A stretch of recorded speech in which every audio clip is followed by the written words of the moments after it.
Vamos cantar uma canção ao Cordeiro. Vamos cantar uma canção ao Cordeiro. Vamos cantar uma canção ao Cordeiro. Vamos cantar uma canção ao Cordeiro.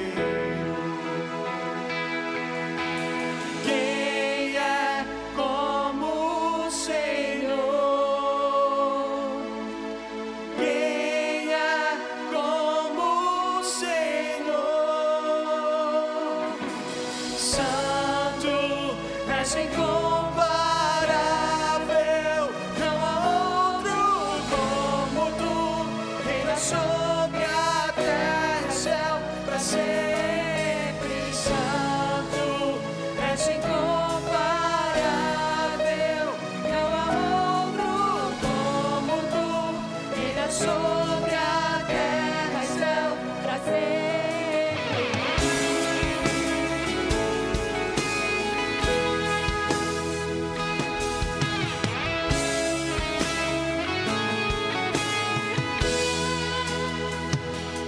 Vamos cantar uma canção ao Cordeiro.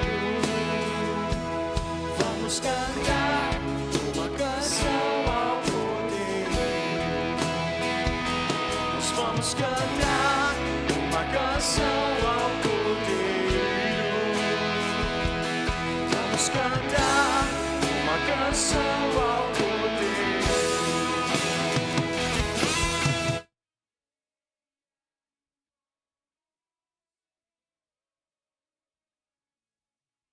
Quem é como o Senhor? Santo és incomparável, não há outro como tu, reina sobre a terra e céu para sempre. Santo és incomparável, não há outro como tu, reina sobre a terra e céu para sempre. Santo és incomparável, não há outro como tu, reina sobre a terra e céu para sempre.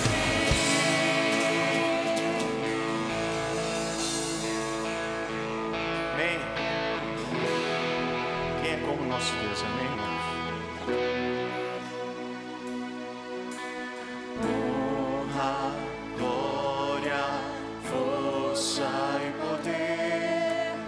Honra, glória, força e poder. Honra, glória, força e poder. Honra, glória, força e poder. Honra, glória, força e poder. Honra, glória, força e poder.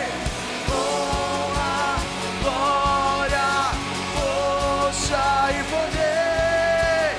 Honra, glória, força e poder. Santo és incomparável, não há outro como tu, reina sobre a terra e o céu para sempre. Santo és incomparável, não há outro como tu, reina sobre a terra e o céu para sempre. Santo és incomparável, não há outro como tu, reina sobre a terra e o céu para sempre. Honra e glória ao nosso Deus, amém.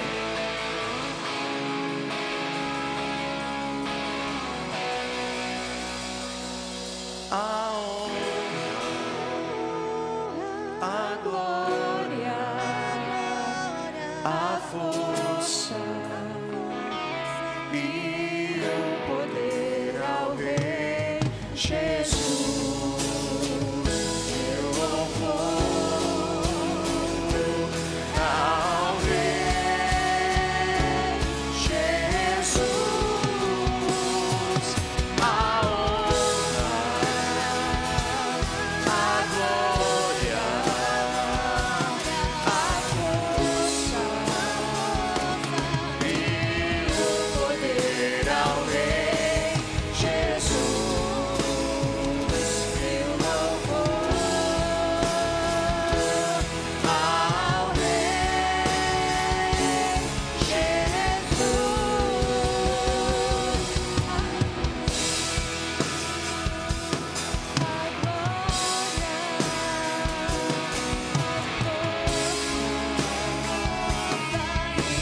Glorifique ao Senhor, irmãos. Não fique só aqui a gente fazendo esse momento, mas tenha suas próprias palavras. Ore a Deus, glorifique o nome dele. Entregue tudo que você tem dentro do seu coração para ele. Seus problemas, suas dificuldades. Deus, esse momento aqui é um momento de adoração, é um momento também da gente estar reunido, mas é o seu momento também com Deus.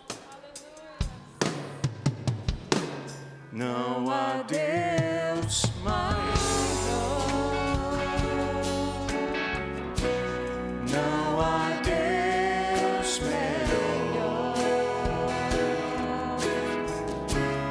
Não há Deus tão grande como nosso Deus. Não há Deus maior.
Não há Deus maior.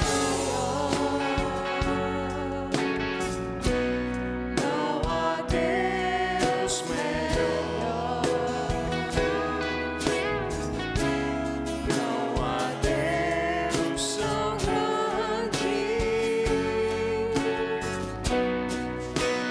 como nosso Deus.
Irmãos, a paz do Senhor. Amém? Vamos estar continuando nossa adoração com nossos dízimos e nossas ofertas. Neste momento, nós vamos estar lendo 2 versículos. O primeiro, a gente vai estar lendo Malaquias 3:10. Malaquias 3:10, muitos já conhecem, diz assim: Eu, o Senhor Todo-Poderoso, ordeno que tragam todos os dízimos aos depósitos do templo, para que haja bastante comida na minha casa. Ponham-me à prova e verão que eu abrirei as janelas dos céus e farei cair sobre vocês as mais ricas bênçãos. E para continuar sobre a oferta, que Deus deixa bem claro, os dízimos é a nossa obediência a Ele, né? E a oferta, em 2 Coríntios 9, de 6 a 7, diz: Quem planta pouco, colhe pouco, e quem planta muito, colhe muito. Que cada dia dê a sua oferta, conforme resolveu no seu coração, não com tristeza e nem com obrigação, pois Deus ama quem dá com alegria. Amém? Amém, irmãos? Vamos estar orando agora, e quem trouxe o seu dízimo pode estar depositando no gasofilácio atrás ou online. Amém? Senhor meu Deus, gratidão, Pai, por tudo. Obrigado, Senhor, por essa oportunidade de estar na Tua casa, estar Te louvando, engrandecendo o Teu nome.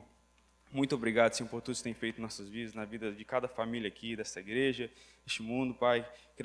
Queremos colocar, Senhor, diante de Ti, cada família, Senhor, qualquer situação, Senhor, que estiver passando, Senhor, financeiramente, Senhor, Você possa estar, Senhor, abençoando, guardando, Senhor, e colocando em cada coração, Deus, que eles possam estar Te adorando, Senhor, em espírito e em verdade, Pai. Em nome de Jesus, que eu Te peço, Te agradeço, esteja abençoando cada oferta, cada dízimo, que possa estar, assim, alcançando, Senhor, cada missionário, Senhor, cada igreja que estamos, Senhor, essa igreja está ajudando, abençoando, que esteja abençoando cada irmão aqui, Pai. Em nome de Jesus, que eu Te peço, Te agradeço. Amém. O Senhor hoje está dizendo para você: eu te amo e minha graça te basta.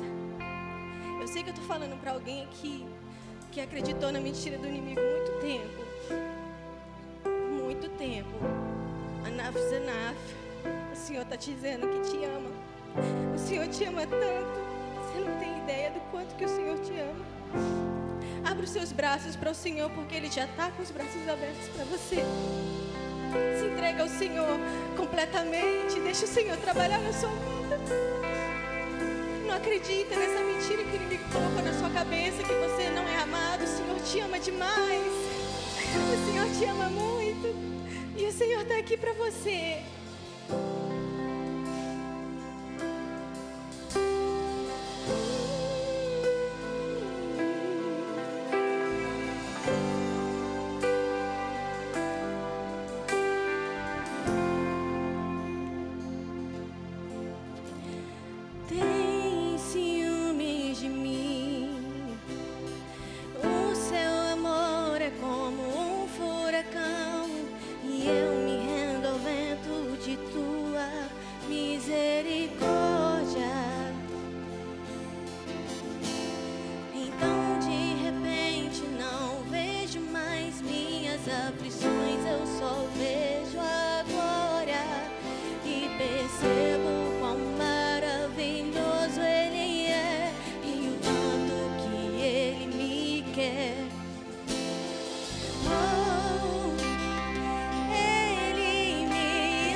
Ele te ama. Ele me amou.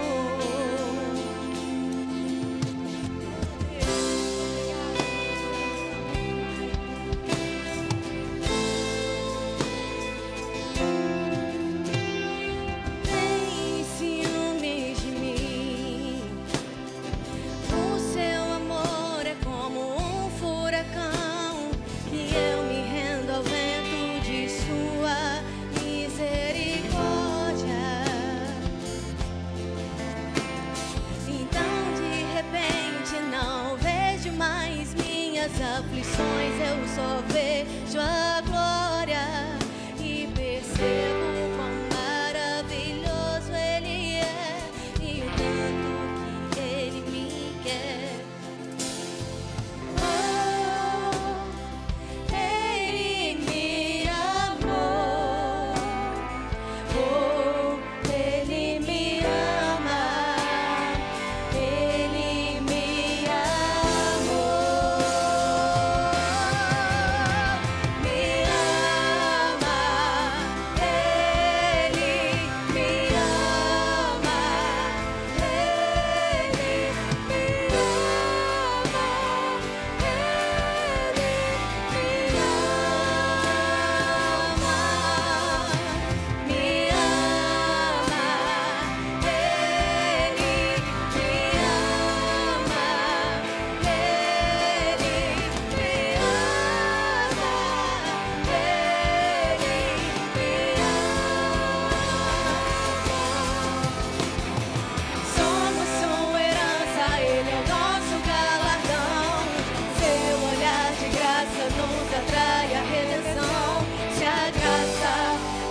amor está aqui nesta manhã. O amor, ele nos constrange nesta manhã. O amor, ele te visita nesta manhã. O amor, ele diz para você que você pode todas as coisas nele, porque ele é o amor. Oh, aleluias. Amados, repita comigo agora. Eu sou o que a Bíblia diz que eu sou. Eu posso o que a Bíblia diz que eu posso. E eu posso todas as coisas naquele que me fortalece. Eu posso todas as coisas naquele que me criou. Eu faço todas as coisas naquele que me formou, que me forjou. Ele forja o meu caráter, ele forja o teu caráter. Amados, Isaac, ele prosperou na época de sequidão, onde não havia condições de dar frutos. Ele prosperou a 100 por 1 naquele lugar. E o nosso Deus, amados, ele faz te prosperar aonde ele te colocou. Olhe para você, olhe para as suas necessidades, olhe para as suas aflições, olhe para as suas lutas. Amados, o que o Senhor nos diz nessa manhã é que é necessário desentulhar para que os poços que ele te deu fluam rios de águas vivas. E nesta manhã ele diz para mim e diz para você que muitas vezes os problemas, eles vêm nos sufocar, nos sucumbir. Ele vem dizer que nós não podemos. Ele vem dizer que nós não somos capazes. Ele vem nos dizer que nós não somos nada, que nós não podemos nada. Mas nesta manhã eu te digo que nós podemos todas as coisas, porque Ele nos fez para Ele. O amor dEle nos faz entender quem nós somos. O amor dEle nos faz reconhecer quem nós somos. E nada pode apagar esse amor que Ele tem e que Ele é. Porque Ele me formou, Ele te formou, Ele nos conhece. Amados, o que tem te afligido? Quais são os entulhos da sua vida que te tem atrapalhado você ver o sobrenatural e enxergar esse amor? O que tem te impedido de alcançar esse amor que te chama nesta manhã? O que tem feito você retroceder quando na verdade Ele te manda avançar? O que tem feito você parar quando na verdade Ele te diz vai? Permanece onde eu te coloquei. Floresça onde eu te coloquei. Porque, amados, não há problema maior que o nosso Deus. Quando nós implantamos o amor na dificuldade, o amor floresce. Nada pode apagar esse amor, e nada pode apagar esse amor, e nada pode apagar esse amor, aleluias. Somos Em nome de Jesus. sua herança, Ele é o nosso galardão. O seu olhar de graça nos atrai a redenção. Se a graça é um oceano, estamos afogando. O céu se une à terra como um beijo apaixonado. Meu coração dispara em meu peito acelerado. Não tenho tempo pra perder com ressentimentos quando penso que Ele me ama.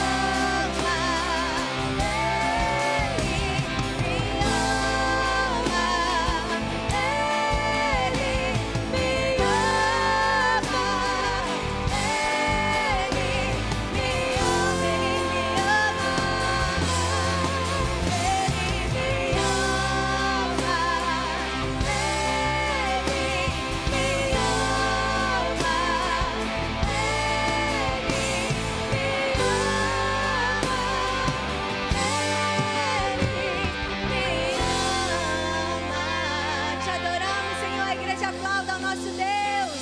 Aleluia, Jesus. Te adoramos, Pai. Meus irmãos, como os irmãos sabem, nós estamos caminhando para a Páscoa. É um processo que estamos fazendo, os jovens, adolescentes estão fazendo também, não é? Estão ali seguindo esse trajeto até a Páscoa, essa caminhada de Jesus até Jerusalém, a experiência dele ali até a sua crucificação.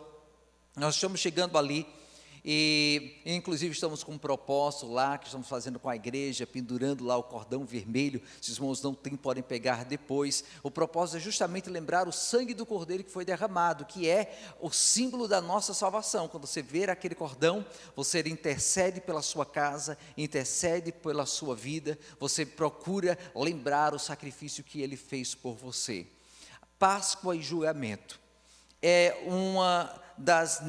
um dos temas necessários para entendermos a Páscoa. Páscoa e julgamento. Veja, Lucas 22, versículos 7 a 13, é onde nós vamos estar lendo a palavra do Senhor para continuar com a ministração. Lucas 22, versículos 7 a 13. Os irmãos podem acompanhar nas suas Bíblias, nos seus celulares, no monitor. O importante é a gente prestar atenção e deixar que o Senhor nos fale através das Escrituras. Finalmente chegou o dia dos pães sem fermento, no qual deveria ser sacrificado o Cordeiro Pascual. Jesus enviou Pedro e João dizendo: vão preparar a refeição da Páscoa.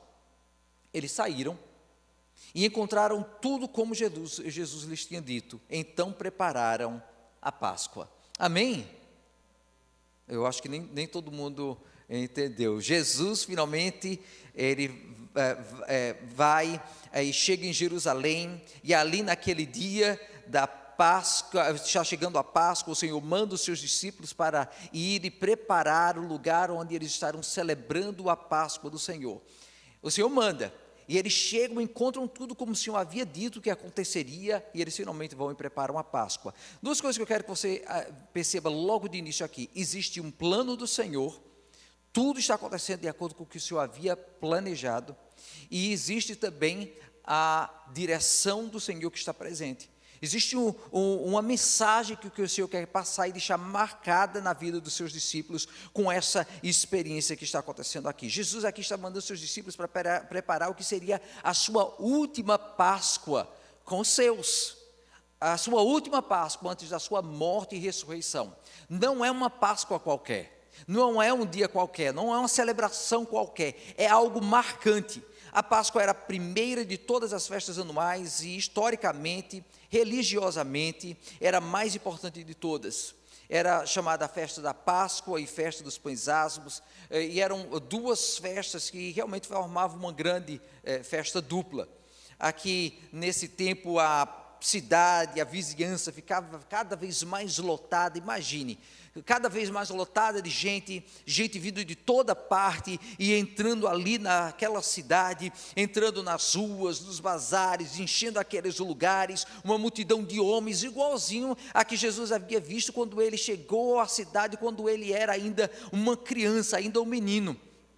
Até o templo oferecia uma aparência estranha, com um monte de tendas ali, currais que se estendiam pelo templo, cabras e gado para serem usados em oferendas. Os vendedores gritavam para vender os seus animais, as ruas ficavam cheias dos sons de ovelhas, de bois, os pássaros estavam sendo vendidos lá, pombas vendidas, os vendedores tinham seu espaço ali, inclusive os oleiros ofereciam uma escolha entre pratos e panelas para serem usadas nos sacrifícios, estavam ali oferecendo aos seus clientes. Pessoas iam e viam e cruzavam a cidade, inclusive cruzavam o templo, muitas vezes carregando os seus fardos nas suas costas. As barracas para trocar dinheiro, o ciclo, ali estavam, porque eles não poderiam aceitar o dinheiro que vinha de outros povos, tinha que ser o dinheiro lá do templo, então era trocado ali, naquela transação que acontecia lá no templo mesmo, arredores do templo, e ali estavam uma grande confusão, um grande barulho, e um mercado cheio, dentro e fora do templo. Era esta a situação em que eles se encontravam, era essa cidade onde eles estavam entrando, era essa a festa tão importante que estava sendo celebrada ali. Meus irmãos, o que eu quero destacar é que existe um período que está sendo celebrado, mas é uma celebração de um julgamento. Não pensamos sobre Páscoa como um julgamento que está sendo implementado, que está acontecendo, e algo que ocorreu não somente lá atrás do Êxodo, mas que está acontecendo agora na vida de Jesus. As cortes aqui nos Estados Unidos, as cortes no Brasil, em outras partes do mundo, lutam constantemente para conter os problemas da imperfeição humana. De um lado existe aquele conceito tão bonito da justiça, mas quando você começa a cavar os arquivos das cortes, você começa a perceber como é imperfeito o sistema humano.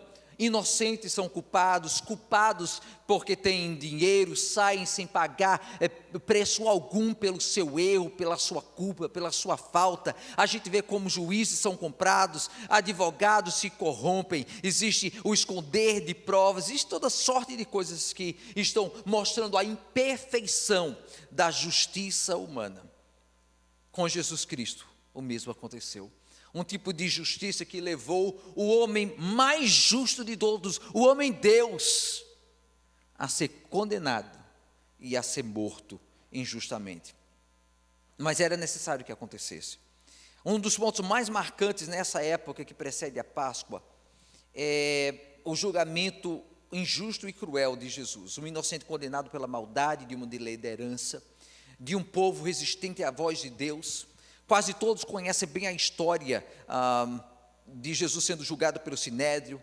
Ele passa por Herodes, depois ele vai e é julgado por Pilatos, o governo romano. Em ambos os julgamentos, a mesma justiça injusta prevaleceu. A verdade é que o tema de julgamento precedia a história de Jesus, e a história dos seus últimos dias estava lá atrás no Êxodo. O tema do julgamento e condenação, misericórdia e salvação estão presentes desde o Êxodo e são essenciais para a nossa compreensão da Páscoa e o que ela representa para a gente, e o que inclusive a ceia, que é uma lembrança da Páscoa, representam para a gente. O julgamento e a condenação sempre vão estar presentes e precisam estar presentes na história do cristianismo. Estão presentes certamente na história da humanidade. A questão é que existe um meio de conseguir a salvação. Existe julgamento, existe condenação, existe salvação. Páscoa é a história dos condenados recebendo salvação. Ainda hoje, esses condenados estão sendo julgados. Nós somos julgados pela nossa consciência. Nós somos julgados pelo nosso passado. Nós somos pesados pelas potestades espirituais malignas que estão ali nos acusando. Somos julgados pelo próximo que examina as nossas atitudes, está querendo considerar a nossa justiça ou não, ou se estamos à altura do seu próprio desejo. Somos julgados por um Deus que é santo. O julgamento está presente, não se engane, sempre está presente.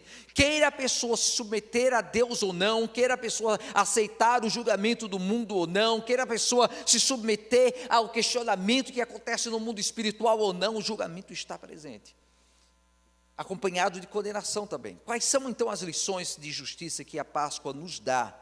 A Páscoa é instituída pelo Senhor para servir de lembrete, desde lá do Êxodo, continua lembrando, indicando, falando que existe sim julgamento, existe sim condenação, e agora algo novo acontece, no julgamento de Jesus, na condenação injusta de Jesus, Ele nos lembra e Ele nos mostra que também existe salvação.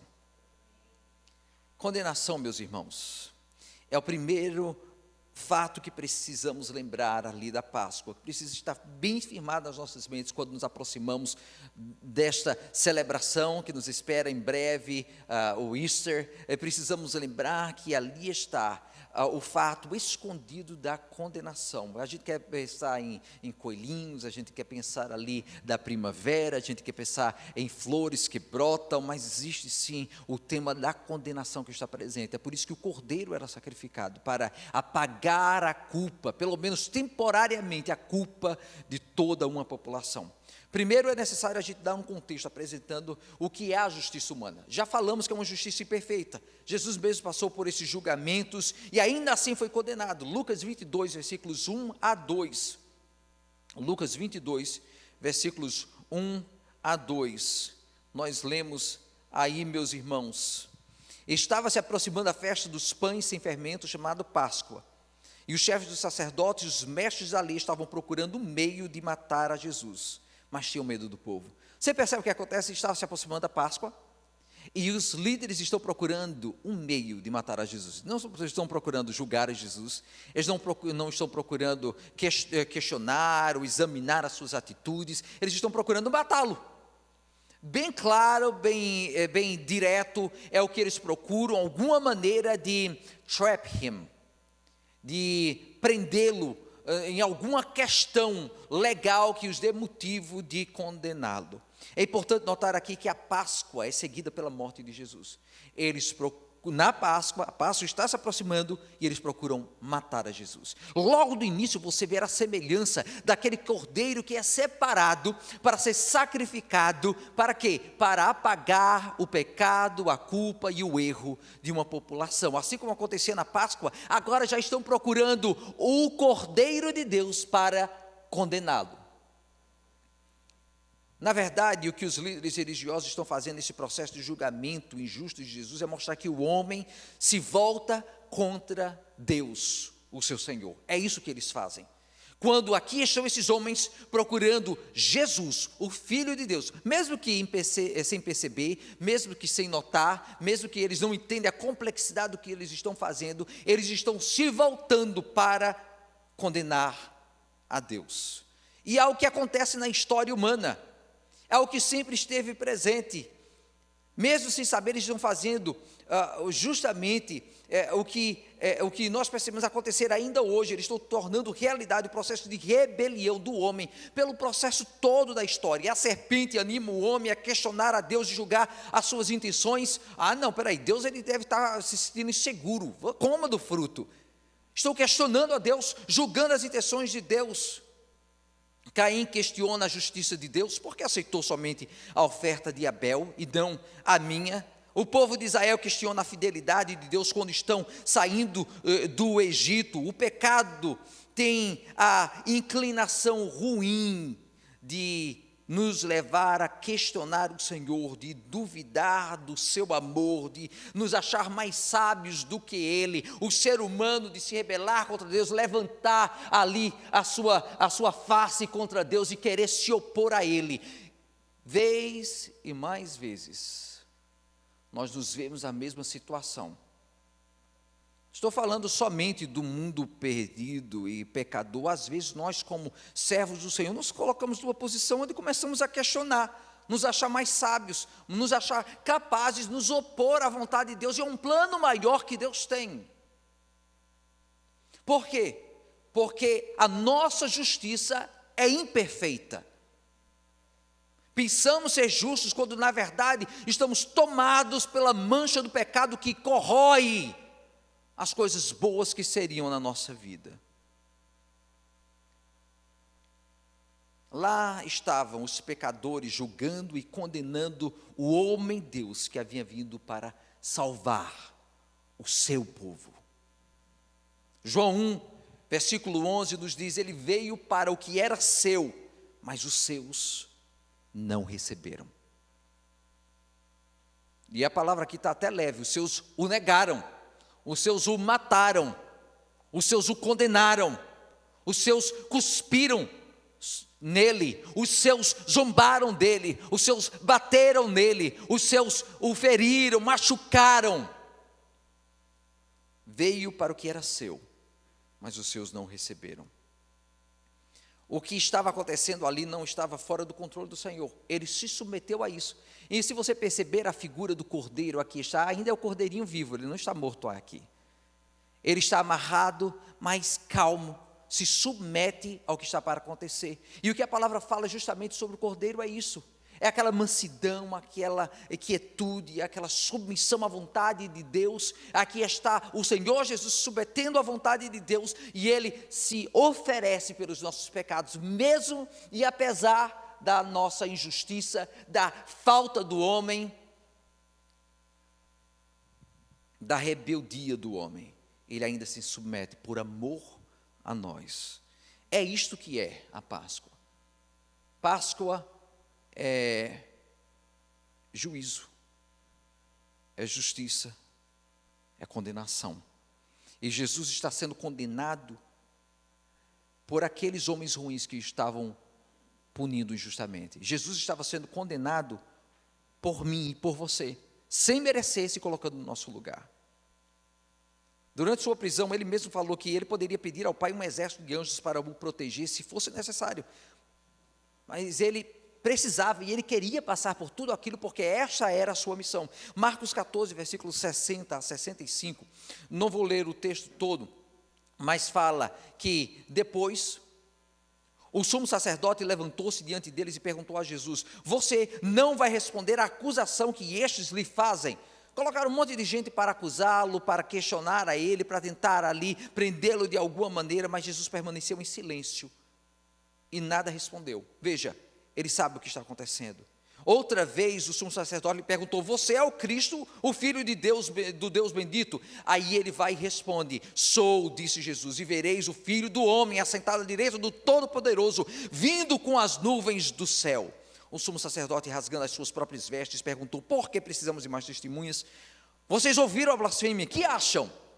Todos o julgaram digno de morte. Então alguns começaram a cuspir nele, vendaram-lhe os olhos e dando-lhe murros, diziam: profetize, e os guardas o levaram dando-lhe tapas.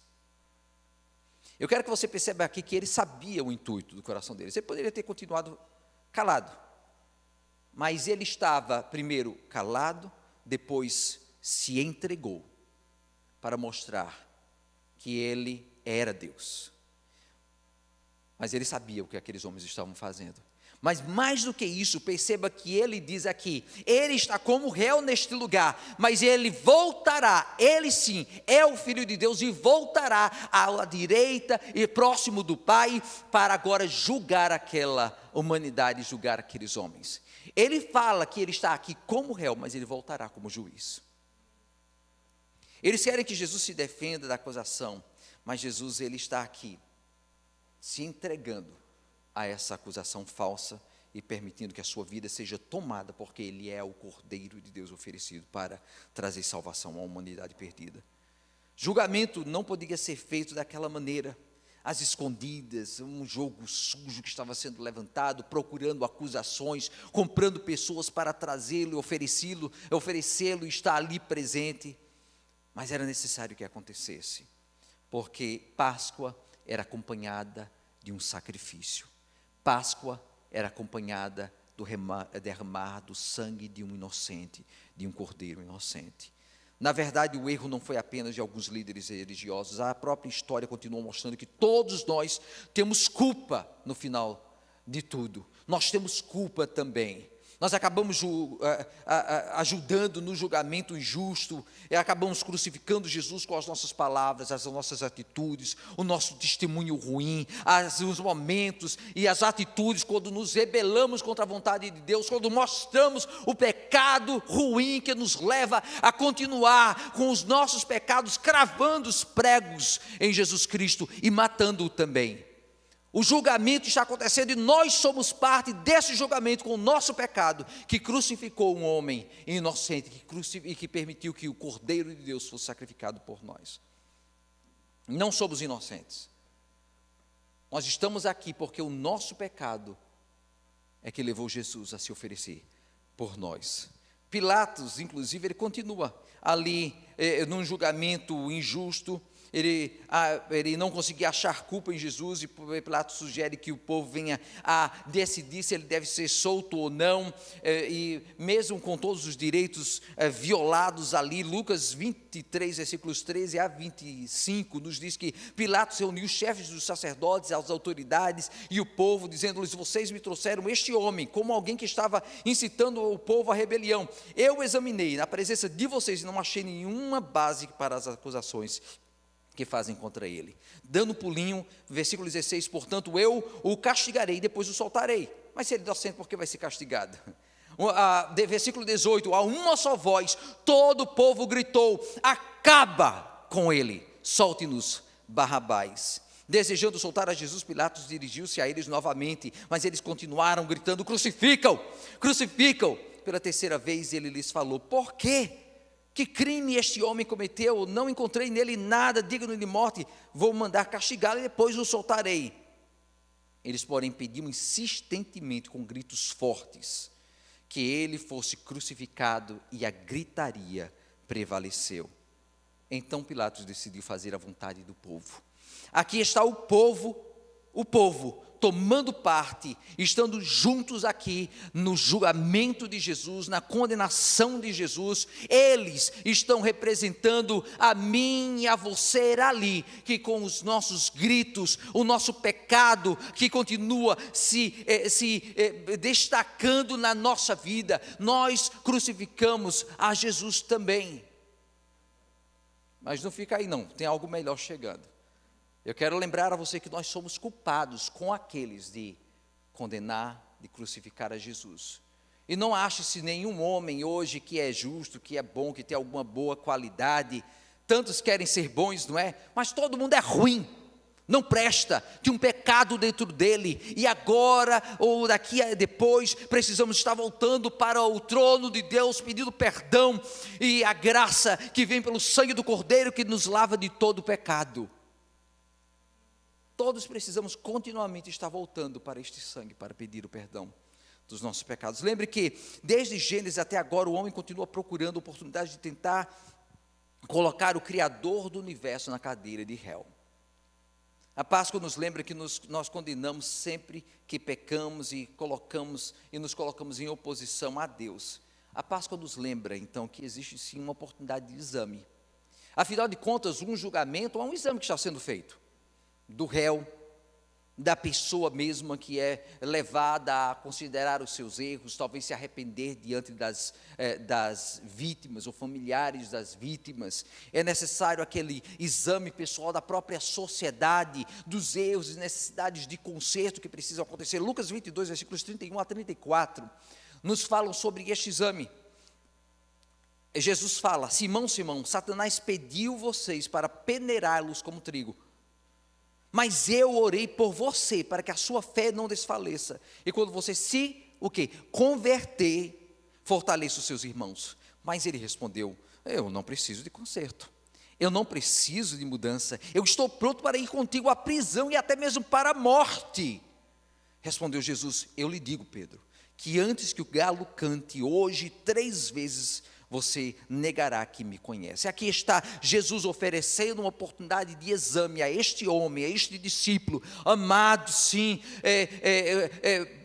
companheiro de Jesus. O Senhor está oferecendo a ele uma oportunidade de se examinar, olhar no seu coração, porque é justamente aí que estão os males, os pecados, os erros. O Senhor nos pede hoje o exame do nosso coração. O que é que está aí? Estamos sendo levados a nos rebelar, a nos opor a Deus, a estar pecando, a estar errando, blasfemando, murmurando.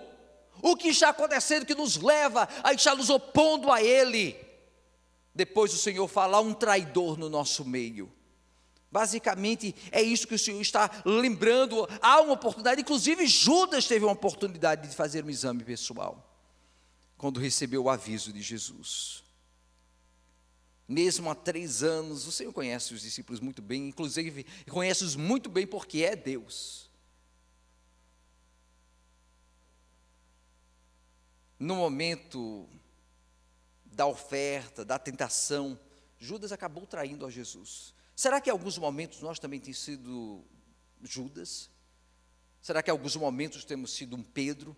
Será que em alguns momentos temos sido aqueles discípulos covardes que correm? Será que em alguns momentos nós temos nos levar pelo pecado e não escutar a voz do Senhor, o Cordeiro de Deus, que diz: olha, examine-se a si mesmo e assim coma do meu corpo, beba do meu sangue, como devemos fazer na ceia? Será que por dinheiro, por música, por outras pessoas, outras opiniões, seja lá o que for, nós estamos nos levando, deixando carregar pelo pecado, enquanto o Senhor está dizendo: olha, Pedro, você vai me negar. Judas, você vai me trair. Meu filho, você vai me abandonar.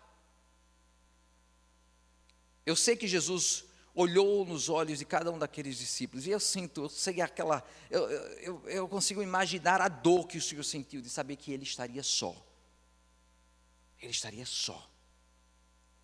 Mas era essa a sua missão, ele era o cordeiro que estava sendo oferecido por um povo pecador.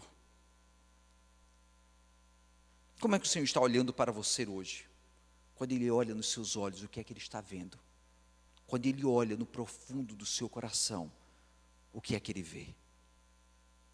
A Páscoa não foi somente o julgamento de Jesus. A Páscoa é o lembrete que nós estamos sendo julgados, levados a nos examinar, a considerar as nossas atitudes, a aproveitar as oportunidades antes de continuar caindo no erro, antes de escutar e implementar a voz do pecado que nos chama a errar.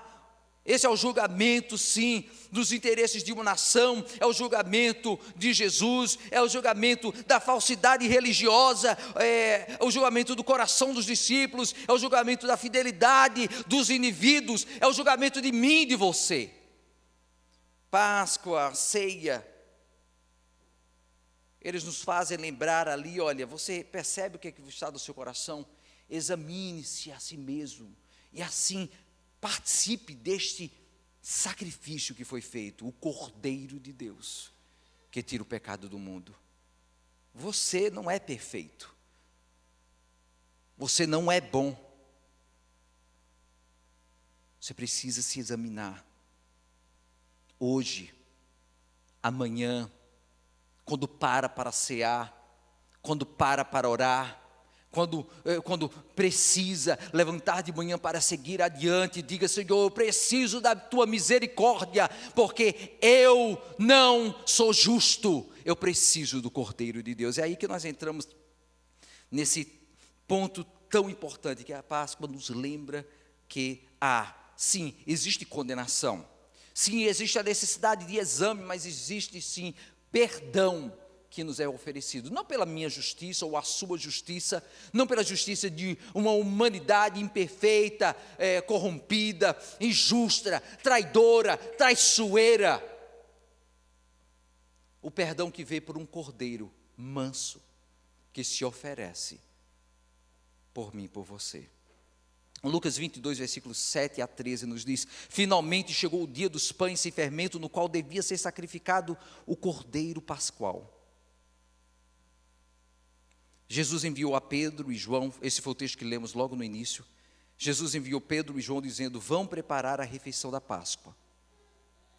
Eles saíram e encontraram tudo como Jesus lhes tinha dito, então prepararam a Páscoa.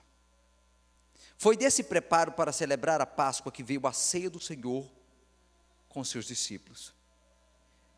Desde essa ceia, nós celebramos como igreja o sacramento da ceia do Senhor, para lembrar que o Santo Cordeiro foi oferecido por nós. O único outro sacramento é o batismo.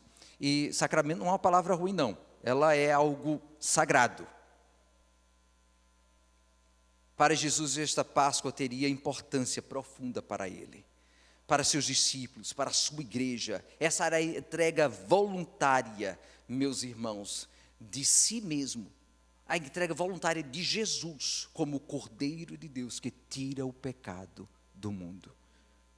O cordeiro era a Páscoa de toda a celebração da Páscoa, estava ali presente o vinho, que estava sempre presente ali com a comunidade, celebrando aqueles momentos. Era o sangue do cordeiro, que Jesus mesmo depois dá um outro significado e diz: este é o meu sangue, vocês vão celebrar como igreja o novo Israel, este sangue derramado. Antes foi marcado os umbrais das portas, antes foi marcado o cordão para mostrar onde alguém seria salvo. Agora vocês vão tomar a ceia e vão beber o meu sangue, para lembrar que eu sou a sua salvação. Ele é o novo cordeiro deste novo Israel que somos como igreja de Deus.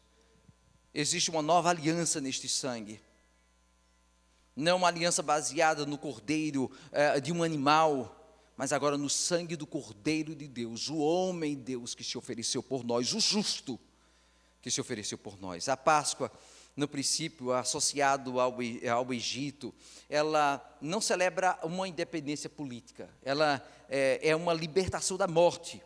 Este era o principal inimigo de Israel, não era a escravidão do Egito, mas a escravidão da morte. como acontece com todas aquelas pessoas, a não ser aquelas que são protegidas pelo sangue do Cordeiro, marcando aquelas portas. O problema mais fundamental do ser humano não é político, não é econômico, não é de saúde, é o pecado, é um problema espiritual. Claro que apenas a morte do primogênito é evitada no Egito, mas agora nós conquistamos vida eterna pelo sangue do Cordeiro. Eles não eram obrigados a realizar tal festividade, a Páscoa, para escapar mais de pragas, de problemas, de sofrimentos, ou seja o que for, mas eles continuavam fazendo para lembrar o que Deus havia feito por eles no passado. E agora, nós fazemos para lembrar que só somos salvos se nos submetemos ao nosso Cordeiro Santo, Jesus Cristo. A morte é o efeito do pecado. A Páscoa mostra que nós podemos ser libertos da morte por meio de um sacrifício que toma o nosso lugar. Meus irmãos, ao comerem o pão, eles estavam rasgando. Nós estamos rasgando o corpo de Jesus Cristo e comemos, sim, deste Cordeiro que se ofereceu por nós. Lembramos que foi Ele, pelas suas pisaduras nós fomos sarados, pelo seu sofrimento nós fomos sarados. Quando bebemos o vinho, nós estamos lembrando que o seu sangue foi derramado e agora nós temos uma aliança com Ele, porque Ele nos salvou.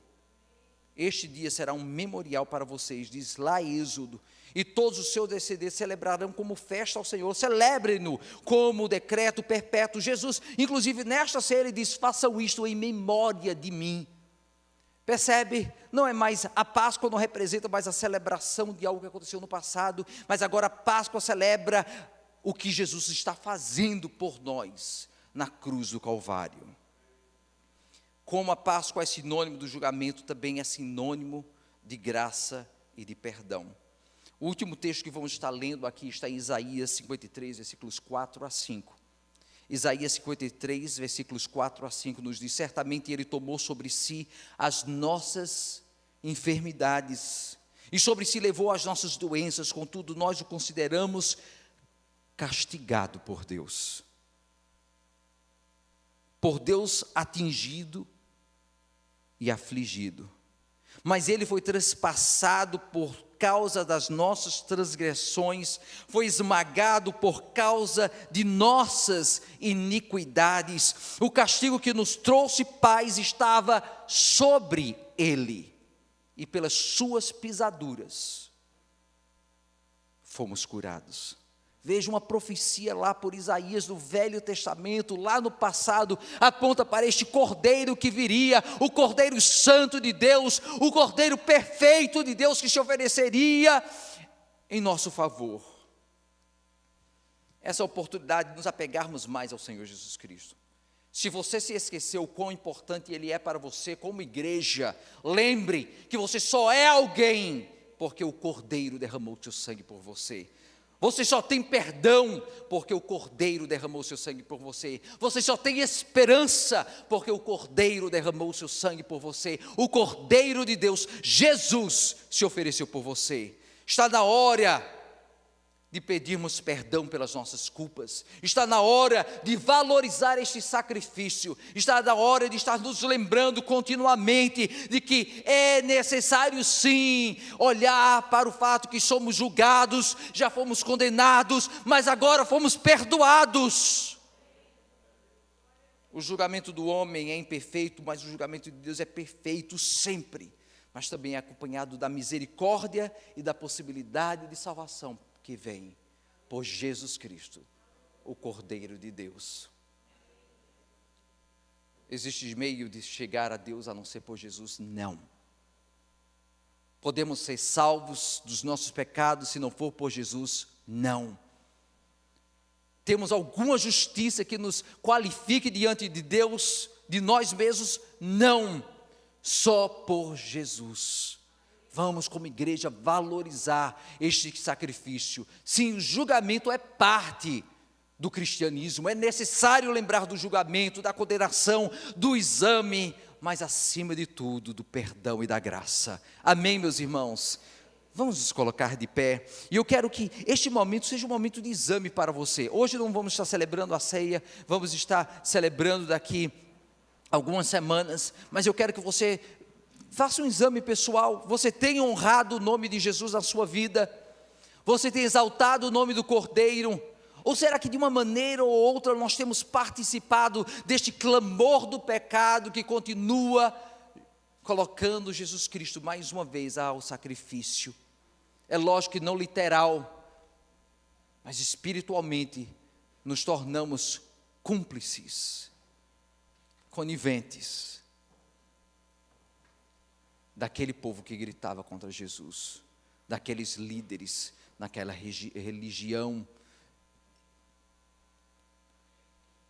superficial que condenavam a Jesus. Mas agora, vamos lembrar, vamos valorizar, vamos nos consertar. Amém, irmãos? Pai amado, aqui estamos diante do Senhor. Eu peço que o Senhor dê a graça sobre cada um de nós de vermos o teu perdão presente em nossas vidas, o sangue que nos purifica. Nós valorizamos, sim, Senhor, o teu sacrifício, a tua graça, o teu perdão, o teu amor demonstrado naquela cruz do Calvário.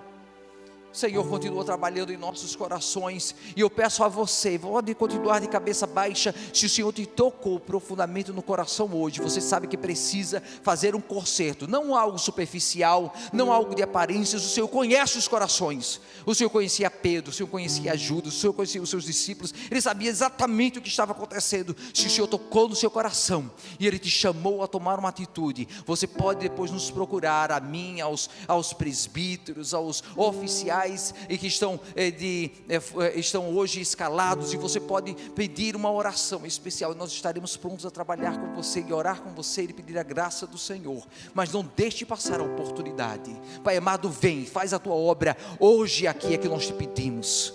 Nós te agradecemos porque o sangue nos purifica de toda culpa, de todo pecado, e nós te agradecemos porque nesta esperança nós corremos para aquela vida eterna que temos contigo, Senhor, em nome de Jesus, amém.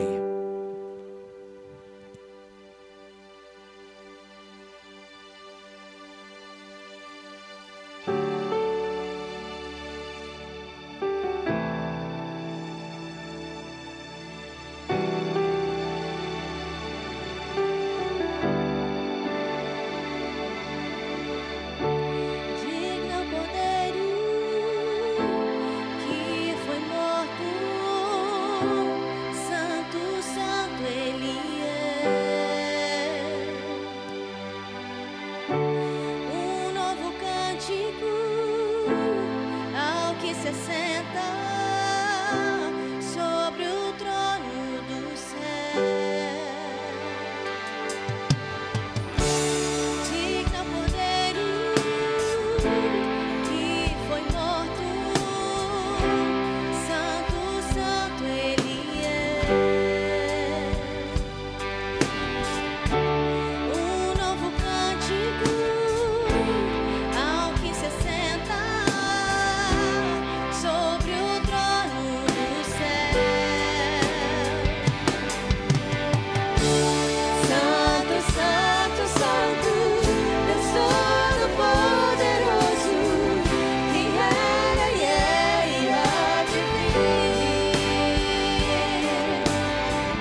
Obrigado, Pai. Amém.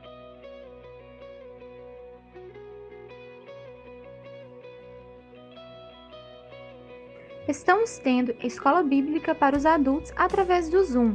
As classes acontecem às quintas-feiras, às 7h30 da noite. Nossos estudos tratarão de finanças à luz da Bíblia.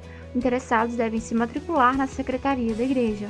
O link de cada aula estará no Facebook e WhatsApp da igreja. Venha buscar ao Senhor conosco nas quartas-feiras, às 8 da noite. Temos reunião de oração para os adultos e estudo bíblico para os jovens e adolescentes.